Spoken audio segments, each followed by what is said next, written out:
नमस्कार मित्रों, मैं समूह प्रकाश भट्ट आपके इस YouTube चैनल संस्कृत प्रज्ञा एसपीबी YouTube चैनल के माध्यम से अभिज्ञान शाकुंतलम का पाठ चलने जा रहा है। हम प्रारंभ करते हैं।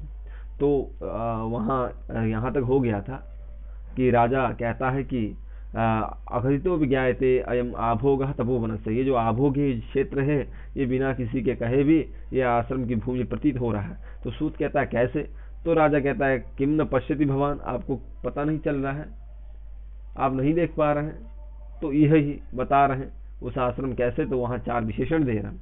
नीवारा शुक कोटरार्भक मुख भ्रष्टास्तरुणा मदः प्रस्निग्धा कुचिदिंगुदी फलभिदः सूच्यन्ते वो पलाः। आगे है विश्वासोपगमाद भिन्न गतयः शब्दम सहन्ते मृगाः तोयाधार पथाष्ट वल्कल शिखा निश्चंद रेखांकिताः। यहाँ नीवाराह शुक कोटरार्भक मुख, नीवार कोई धान्य विशेष का नाम है जो उस समय के ऋषि मुनि लोग इसको खाया करते थे। वो जो नीवार है शुक कोटरार्भक माने उचित प्रदेश है, माने कहीं कहीं पर शुका नाम कोटरार्भका, शुक का कोटरार्भक होता था, कोटर होता था, माने शुक के घोंसले में शुक का जो बच्चा था वह अर्भक। यहाँ अर्भक माने शुक का बच्चा, घोंसले में स्थित जो शुक का बच्चा है, जो शुग्गा का जो बच्चा है, तोता का जो बच्चा है, वह उसके मुख से भ्रष्टाह माने तोता ने कहीं से नीवार को उठा करके अपने मुंह में कहीं से उठा करके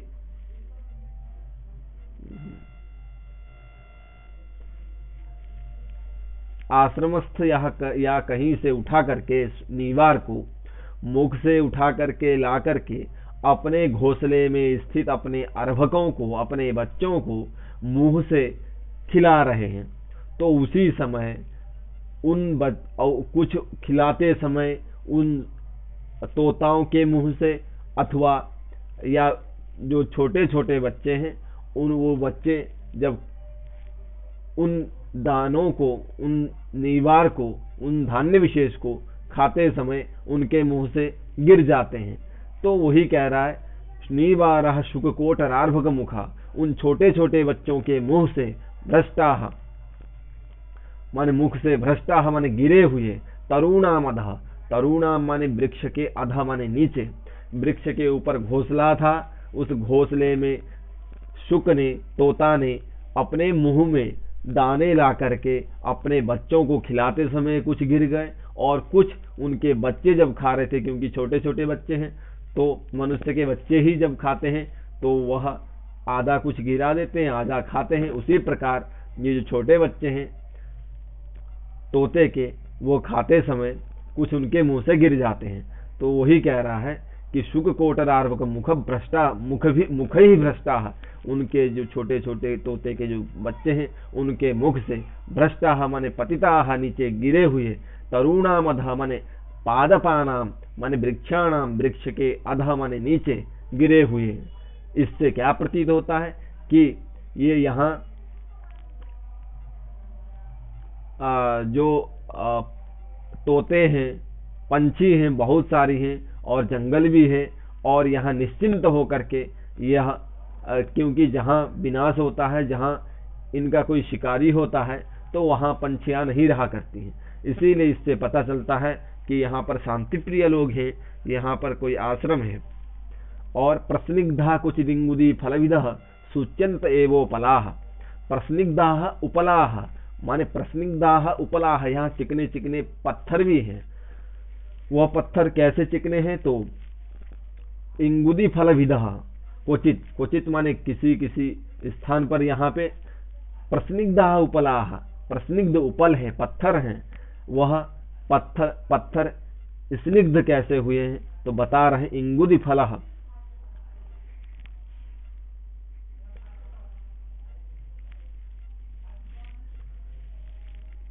इंगुदी नाम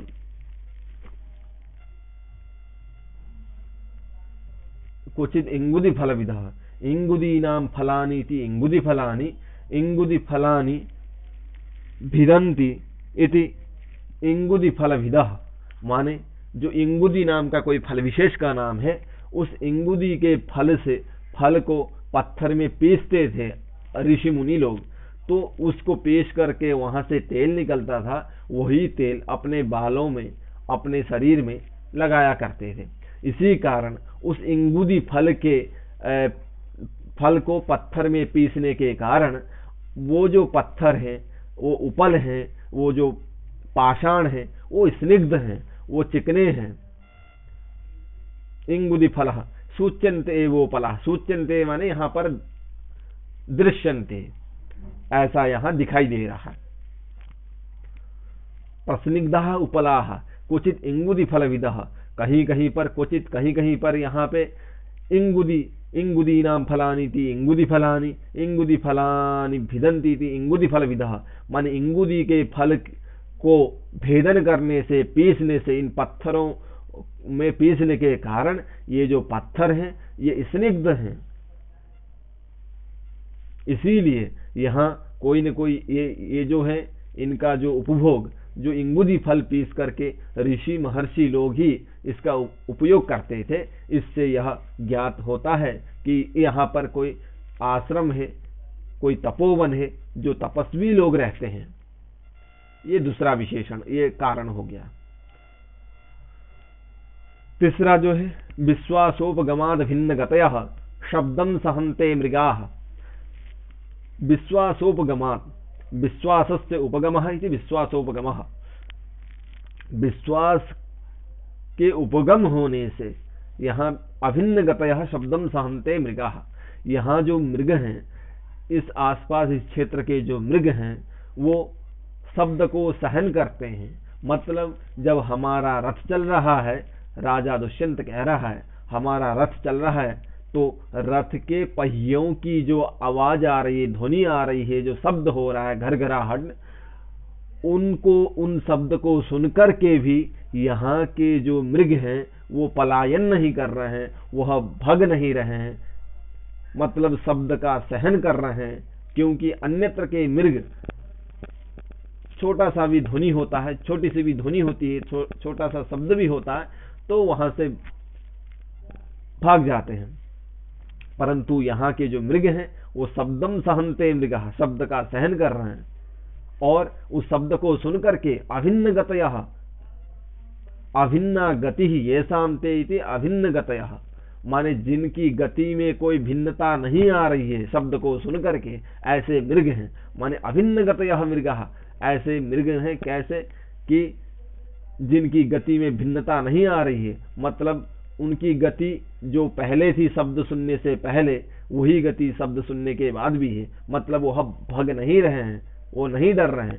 तो क्यों नहीं डर रहे हैं? तो इसमें कारण है कि विश्वासोपगमात, विश्वासोपगमात माने विश्वास से उपगमात, विश्वास का ज्ञान होने के कारण उनको विश्वास है कि यह जो तपोवन क्षेत्र है, यहाँ के लोग शांति प्रिय हैं, यहाँ हम पर कोई संकट नहीं है। यह मृग लोग जानते हैं, यह मृग जानते हैं, मृग जानते हैं कि हम पर यहाँ पर कोई संकट नहीं, कोई खतरा नहीं है। इसीलिए उनको इस बात में विश्वास होने के कारण उनकी गति अभिन्न है। इसीलिए वो शब्द को सुनकर के भी वह नहीं भग रहे हैं। तोयाधार पथाश्च वल्कल शिखा निश्चंद रेखांकिता। तोयाधार, तोयाधार कहते हैं तालाब को, सरोवर इत्यादि को। तोय माने जल, उसका जो आधार है, उसका जो समुदाय है, उसे तोयाधार कहते हैं। तोयस्य आधार यदि तोयाधार।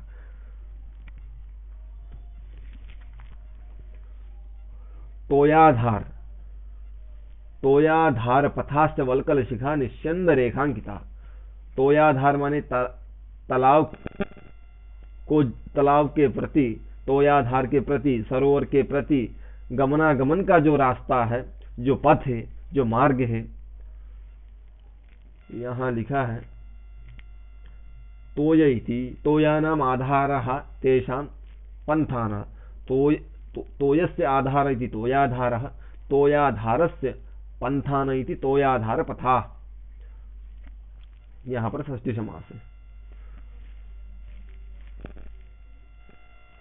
माने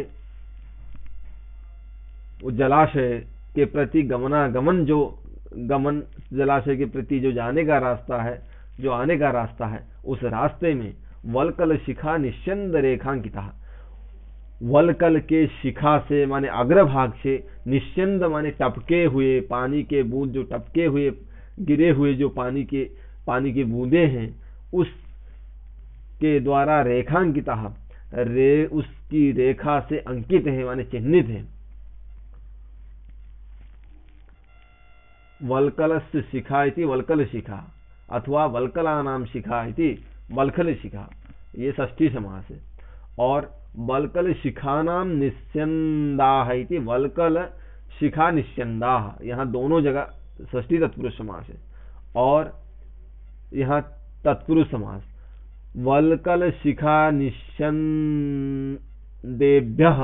रेखा इति वल्कल निस्यंद रेखा। और अब यहाँ पर ये क्या हो गया, परवल्लिंगम द्वंद्व तत्पुरुषः, इससे परवल्लिंग माने स्त्रीलिंगक हो गया, तो इसीलिए यहाँ पर ताभी होगा।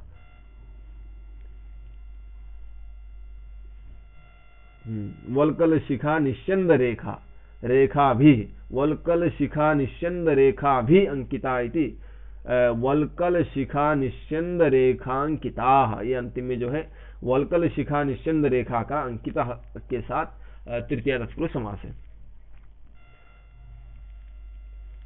माने वल्कल माने कपड़े के अग्रभाग से टपके हुए जो पानी के बूंद की जो रेखा से अंकित जो है चिन्ह जो है, उससे पता चलता है कि यहाँ जो है आश्रम है कहीं। क्योंकि जो ऋषि महर्षि लोग उस जलाशय में स्नान करके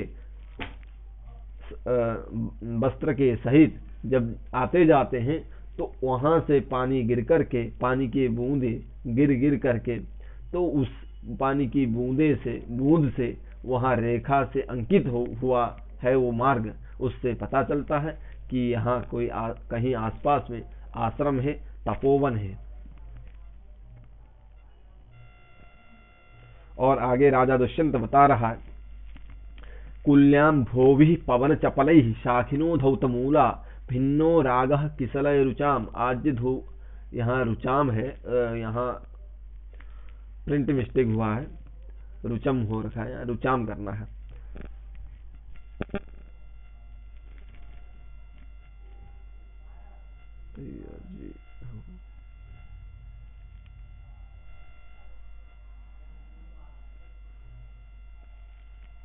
यहाँ पर रुचाम होगा।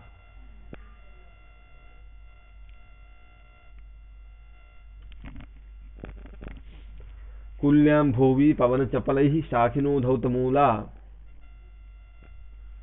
भिन्नो रागः किसलय रुचाम आज्य धूमोद्गमेन एते चार्वागुपवन भुवि छिन्न दर्भांकुराया नष्टा शंका हिरण शिशवो मंद मंदम चरन्ति। कुल्याम भोवि, कुल्यानाम अंभांसी इति कुल्याम भांसी, ये षष्ठी तत्पुरुष समास है। यहाँ पर भी अंभस कहते हैं जल को, उसके बहुवचन में, प्रथम पुरुष बहुवचन में अंभांसी बनता है। कुल्यानाम अंभांसी इति कुल्यानाम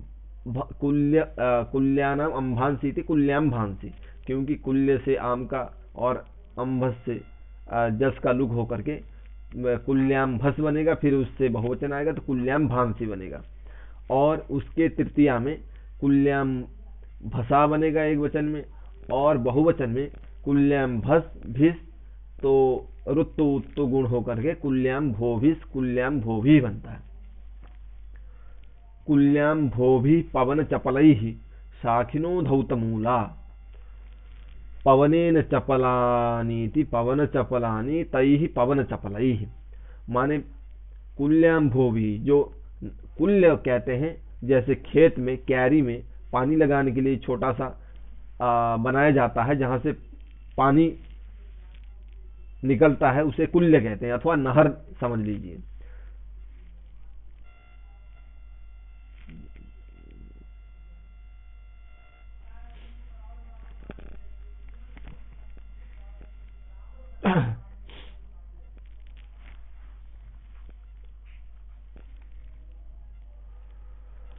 कुल्याम भूभि पवन चपलई, माने आहत वाताहत ही, माने वायु के आहत से, कुल्याम भूभि माने उस कुल्य में, उस नहर के जल से, साखिनो धौतमूला, शाखा से स्थिति साखी,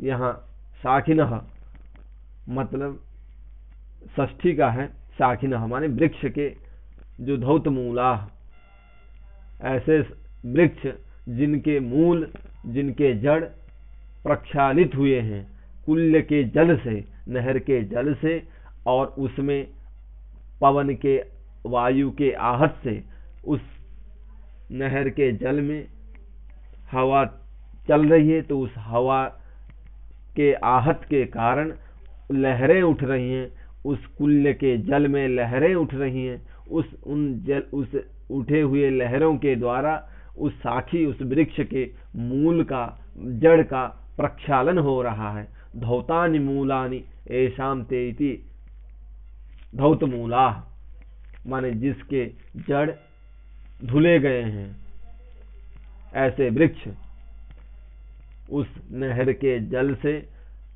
पवन चपलई ही माने पवन के, वायु के आस से लहरें उठ करके वृक्ष के मूल, जड़ प्रक्षालित हुए हैं। और भिन्नो रागः किशलय रुचाम आज्य धूमोद्गमेन, भिन्नो रागः किशलय रुचाम, किशलय माने जो पत्ते हैं उनकी जो कांति है, रुचाम माने, हाँ यहाँ पर रुचा जो पेड़ के जो पत्ते हैं, किशलया नाम रुचः इति किशलय रुचः, तेषां किशलय रुचाम, तासाम किशलय रुचाम, जो पेड़ के पत्ते हैं, जो नव पत्र हैं, नवीन जो पत्र हैं पेड़ के, वे पत्र आज्य धूमोद्गमेन भिन्नो रागः, उनका जो राग है, जो रंग है, भिन्न हो गया है, परिवर्तन हो गया है। कैसे? तो आज्य धूमोद्गमेन, आज्य कहते हैं घी, उस घी के संयोग से उत्पन्न हुआ जो धूम, उस धूम के आविर्भाव से, माने टकराने से, उस धूम के पत्ते के साथ टकराने के कारण उनका राग परिवर्तन हो गया है। ऐसे पत्ते हैं, इससे पता चलता है कि यहाँ पर कहीं पर तपोवन है, जहाँ पर ऋषि महर्षि तपस्वी लोग रहते हैं और नित्य अग्निहोत्रादि यज्ञ कर्म करते हैं, जिससे उसके धुआं के कारण इन पेड़ों के जो पत्ते हैं उनका राग, उनका रंग जो है बदल गया है। एते चार्वाक उपवन भुवि छिन्न दर्भांकुरायां नष्टा शंका हिरण शीशवो मंद मंदम चरंती। एते माने पूर्ववर्ती दृश्यमानाः, यहाँ मेरे सामने, हमारे सामने जो दिखाई दे रहा है, क्या दिखाई दे रहा है? तो नष्टा शंका हिरण शीशवो, हमारे सामने जो दिखाई दे रहे हैं पूर्ववर्ती, एते माने जो पूर्ववर्ती दृश्यमानाः हिरण शिशवः नष्टाशंका, नष्टा आशंका येषां ते इति नष्टाशंका, जिनकी आशंका नष्ट हो गई है, ऐसे हिरण के जो शिशु हैं, जो बच्चे हैं, जिनको ये संदेह नष्ट हो गया है कि हमको यहाँ पर कोई मारेगा, ऐसी जो संदेह, ऐसी जो शंका है वो नष्ट हो चुकी है। मतलब उनको विश्वास है पूरा, ये शांति भूमि है, ये शांत प्रिय लोगों की भूमि है, यहाँ पर हम पर कभी भी संकट नहीं आ सकता है, इसीलिए इनका संदेह नष्ट हो चुका है। ऐसे हिरण शिशवः, हिरण के जो बच्चे हैं, हरिण के जो बच्चे हैं, वे अर्वाक माने हमारे समीप देश से, हमारे सामने, छिन्न दर्भांकुरायां, दर्भस्य अंकुरः इति दर्भांकुरः, और दर्भस्य अंकुरा इति दर्भांकुरा, छिन्ना दर्भांकुरा यस्यां भूमौ, सा छिन्न यस्यां भूमौ छिन्न दर्भांकुरायाम, माने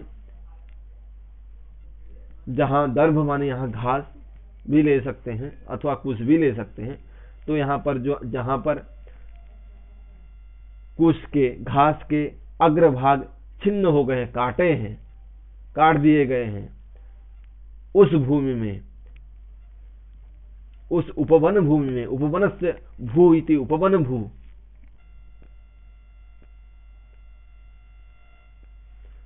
उपवनस्य भू इति उपवन भू, तस्मिन् उपवन भूवि, माने छिन्न दर्भांकुरायां उपवन भूवि, उस तपोवन की भूमि में जहां छिन्न दर्भांकुरा है, जहां घास के अग्रभाग को छिन्न कर दिया है, काट दिया गया है, वहां पर जो नष्टाशंका हिरण शिशु, जिनकी आशंका नष्ट हो चुकी है, ऐसे हिरण के जो शिशु हैं, वो मंद मंदम चरंती, माने सनही सनही, चरंती माने विचरण करते हैं, अथवा चर धातु दो अर्थ में गति भक्षण यो हो,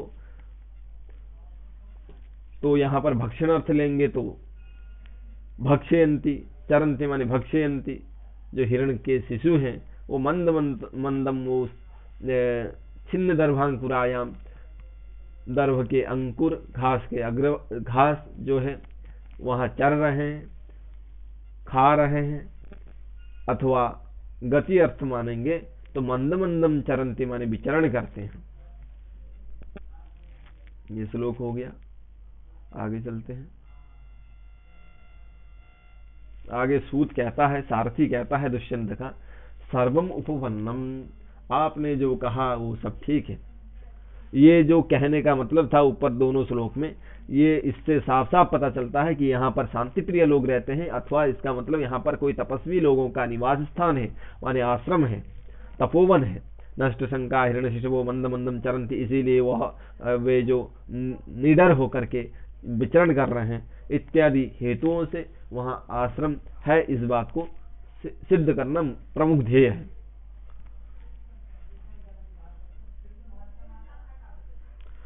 आगे सारथी कहता है सर्वम उत्पन्नम,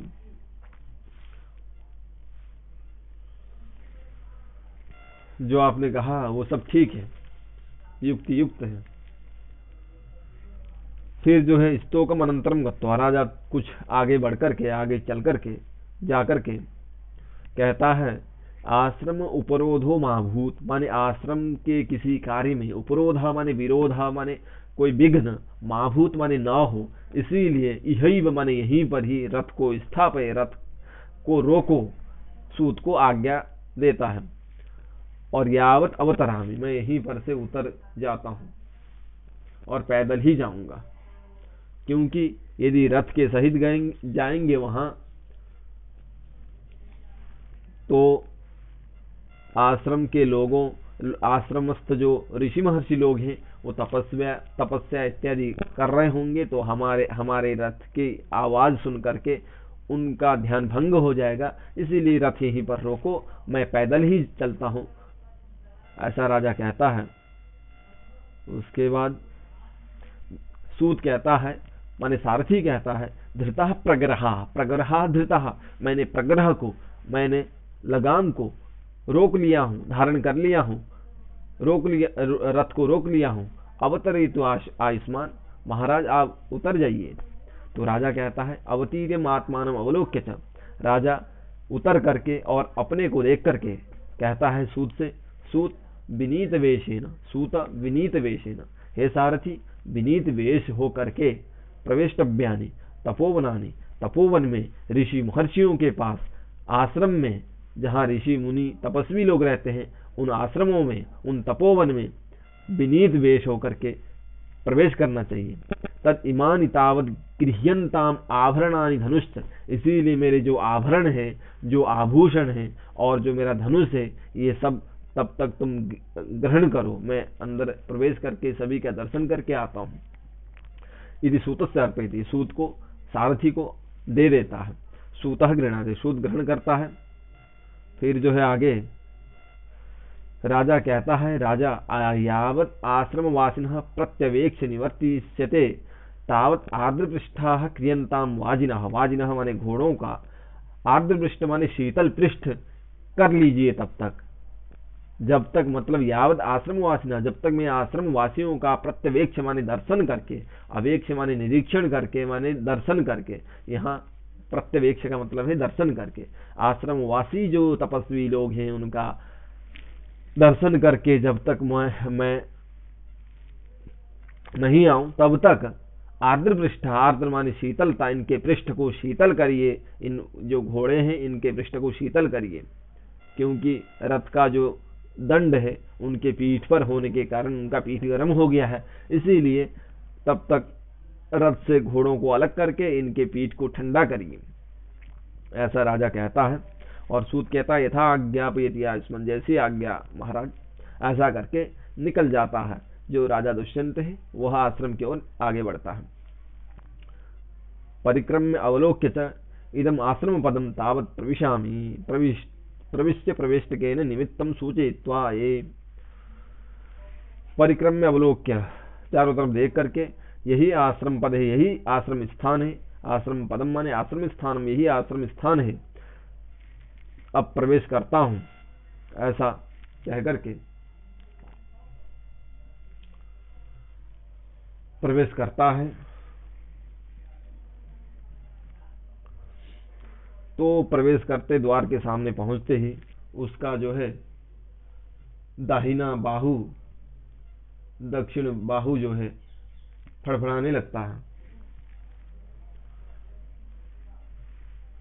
तो कहता है अये माने अहो, शांतमिदा आश्रम पदम स्फुरति च बाहु कुतः फलमिहास्य अथवा भवितव्यानां द्वाराणि भवन्ति सर्वत्र। शांतमिदम आश्रम पदम, आश्रम पदम, ये जो आश्रम है वो शांति का स्थान है, यहाँ शांति प्रिय लोग रहते हैं, ये शांति का स्थान है। और स्फुरति बाहु, और मेरा ये जो बाहु है ये स्फुरण कर रहा है, फड़फड़ा रहा है। और बाहु जब दाहिना बाहु जब स्फुरण करता है तो ज्योतिष शास्त्र में कहा गया है वामेतर भुजा स्पंदो वरस्त्री लाभदायक। वामेतर माने बायां से इतर, दाहिना जो भुज है वो स्पंदन करता है, स्फुरण करता है, तो वर स्त्री माने अच्छी सुंदर स्त्री प्राप्त होती है। यह राजा जानता था, इसीलिए राजा कह रहा है कि बाहु कुतः फलमिहास्य, यह शांति प्रिय लोगों का स्थान है, तपस्वी लोगों का स्थान है।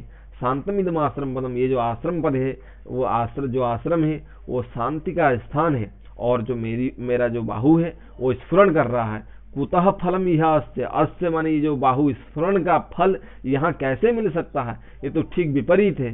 यहाँ तपस्वी लोग रहते हैं, और ये जो बाहु स्फुरण है इसका भी ये ज्योतिष शास्त्र में कहा गया है कि वामेतर भुजा स्पंदो वरस्त्री लाभदायक। अब ये कैसे संभव हो सकता है, ये तो ठीक एक दूसरे के विपरीत है। बाहु कुतः फलम इहास्य अस्य, इह माने इस आश्रम में, कुतः फलम फल कैसे मिल सकता है। तो सोचा कि शास्त्र भी झूठ कभी नहीं हो सकता है। अथवा भवितव्यानां द्वाराणि भवन्ति सर्वत्र, अथवा भवितव्यानां जो अवश्यम भावी है, जो विधाता ने जो लिखा है उसको कोई नहीं मिटा सकता है। जो अवश्यम भावी है उनका द्वार सर्वत्र भवन्ति, उनका द्वार सर्वत्र होता है, कहीं भी हो सकता है, ऐसा राजा कहता है। इस श्लोक का इतना ही अर्थ है, आगे हम कल पढ़ेंगे। इतना कहते हुए मैं अपनी वाणी को विश्रामता की ओर ले जाता हूं। धन्यवाद।